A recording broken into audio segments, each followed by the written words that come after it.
আচ্ছা, এটা কি আরিফ ভাইয়ের বাড়ি? হ্যাঁ, আপনি কে? আমি ওনার বন্ধু। আপনি আরিফের বন্ধু? আপনি কি আমার সাথে মজা করতেছেন?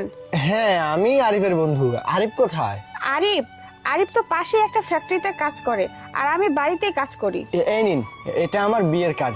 আরিফ আসলে বলবেন যে আমি আসছিলাম বিয়ের দাওয়াত দিতে। নিন।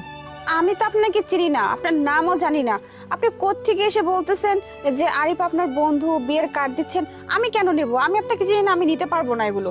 সমস্যা নেই, আপনি শুধু আরিফ আসলে বলবেন যে নয়ন আসছিল আর বিয়ের দাওয়াত দিয়ে গেছে। আর হ্যাঁ, আপনারা দুজন কিন্তু অবশ্যই আমার বিয়েতে আসবেন। নিন। আচ্ছা ঠিক আছে, আমি আসি। প্রিয়া। ও, চলে আসছো তুমি? হ্যাঁ, চলে আসছি। আজকে একটু কাজ করতে করতে অনেক লেট হয়ে পড়েছে, তাই না?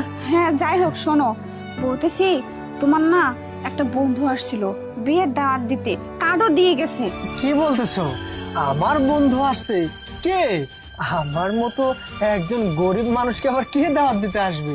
আমি তো ওনাকে চিনি না, তবে উনি বলল ওনার নাম নাকি নয়ন। কি বলতেছো? নয়ন আসছিলে? নয়ন কোথায় কোথায় আছে? তুমি বসে দিয়েছিলে, ও খাতে দিয়েছে, কিছু খাইয়েছে? কোথায় গেছে নয়ন, বলো? না না, উনি তো বসলেন না, শুধু দাঁড়িয়ে থেকে দাওয়াত দিয়ে চলে গেছেন, আর বলছেন আমাদের দুজনকে অবশ্যই তার বিয়েতে যেতে। এতক্ষণে মনে হয় বাস স্ট্যান্ড পেয়েও গেছে। আরে কি বলতেছো তুমি? আচ্ছা, আমি দেখা করে আসি। আরে আরে, খাবারটা তো খেয়ে যাও। আরে না, পরে খাবো, পরে আরে খাবো, শোনো, আমার পরে কথা খাবো। কি হলো? আরে নয়ন। হ্যাঁ বন্ধু। আরে আরিফ, তুই? কতদিন পরে তোর সাথে দেখা। আমি দাঁড়িয়ে রেখে দিয়েছিস। কিরে, আমি তো অনেক দিন পর তোর দেখা। তোরকে অনেকবার ফোন দিয়েছি, তোকে সেই নাম্বারে আর পাচ্ছিলাম না। তোর ছবি অনেকজনকে দেখিয়েছি, কেউ বলতে পারলো না। শেষে বলতে পারলো আমি গিয়েছিলাম তোর বাসায়, তাও বাসায় গিয়ে তোকে খুঁজে পাইনি। ভাবি বললো তুই নাকি অন্য কোথাও গিয়েছিস, আর বিয়ের কার্ড দিয়ে আসছি।